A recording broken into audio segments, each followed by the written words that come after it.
যারা বেশি নামাজ পড়বে তারা বেশি জান্নাতে ঢুকবে নাকি? নামাজ পড়তে পড়তে যারা কপাল কাল করে ফেলছে এরা ঢুকবে না?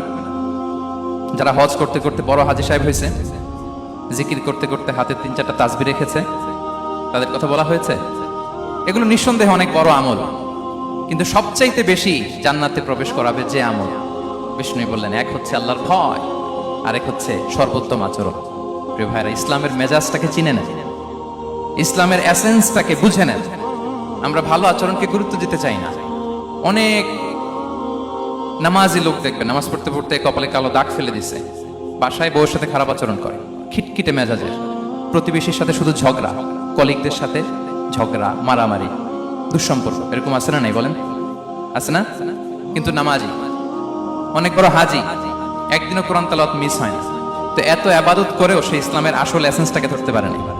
বিষ্ণু বললেন, সবচেয়ে বেশি জান্নাতে প্রবেশ করাবে যে দুটি আমল, একটি হচ্ছে তাকওয়াল্লাহ, আল্লাহর ভয়, আরেকটি হচ্ছে উত্তম আচরণ, সর্বোত্তম আচরণ।